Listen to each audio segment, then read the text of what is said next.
बिहार की राजनीति एक बार फिर उस मोड़ पर पहुंच गई है जहां गठबंधन, विश्वास और नेतृत्व की परीक्षा एक साथ शुरू हो चुकी है। लोक जनशक्ति पार्टी रामविलास के प्रमुख चिराग पासवान का ये ऐलान कि उनकी पार्टी बिहार की सभी 243 विधानसभा सीटों पर चुनाव लड़ेगी, एनडीए के अंदरूनी संतुलन को झकझोर देने वाला बयान है। ये वही चिराग पासवान है जिनके 2020 के एक तरफा राजनीतिक हमले ने नीतीश कुमार की पार्टी जदयू को काफी नुकसान पहुंचाया था और अब एक बार फिर वही कथा दोहराई जाती दिख रही है। इस बार फर्क यह है कि मुख्यमंत्री नीतीश कुमार की राजनीतिक स्थिति खुद अस्थिरता और संदेह के घेरे में है। बार बार पाला बदलने और अपनी गठबंधन नीति को लेकर वो पहले ही जनता और सहयोगियों की विश्वसनीयता की कसौटी पर खड़े हैं। एक और भाजपा है जो अब नीतीश को दोबारा गठबंधन में शामिल करके असहज स्थिति में है। दूसरी ओर एलजेपी रामविलास है जो नीतीश के खिलाफ पुराने एजेंडे को फिर से सतह पर लाने की तैयारी में लगती है।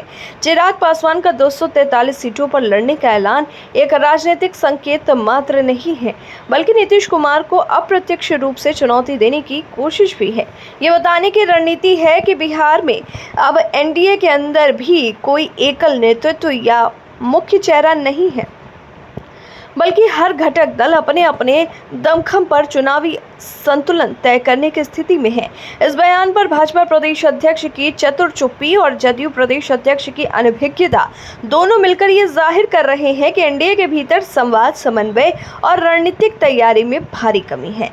चिराग पासवान की घोषणा ने एक तरफ भाजपा को ये सोचने पर मजबूर कर दिया है कि क्या वो नीतीश के साथ आगे बढ़ेगी या फिर चिराग जैसे पुराने भूले हुए मोहरों को पुनः सजाने की योजना बनाएगी। दूसरी ओर नीतीश कुमार खुद उस दोराहे पर खड़े हैं जहां वो न तो पूर्ण रूप से भाजपा के भरोसे हैं, न ही चिराग जैसे सहयोगियों को सहज रूप से स्वीकार कर सकते हैं। राजनीतिक विश्लेषकों के अनुसार यह स्थिति नीतीश कुमार के लिए गंभीर संकेत है। वो अब उस पुराने युग के नेता नहीं रह गए हैं जिन्हें बिहार की राजनीति में अपरिहार्य चेहरा माना जाता था। उनकी स्थिति अब न इधर के रहे न उधर के जैसी हो चुकी। चिराग पासवान का यह कदम न केवल भाजपा जदयू समीकरणों को चुनौती देता है, बल्कि नीतीश कुमार के नेतृत्व की प्रासंगिकता पर भी बड़ा सवाल खड़ा करता है। बिहार की सियासत एक बार फिर उस बिंदु पर आ चुकी है जहां पुराने दोस्त नए दुश्मन और पुराने दुश्मन फिर से संभावित साझेदार बनते नजर आ रहे हैं।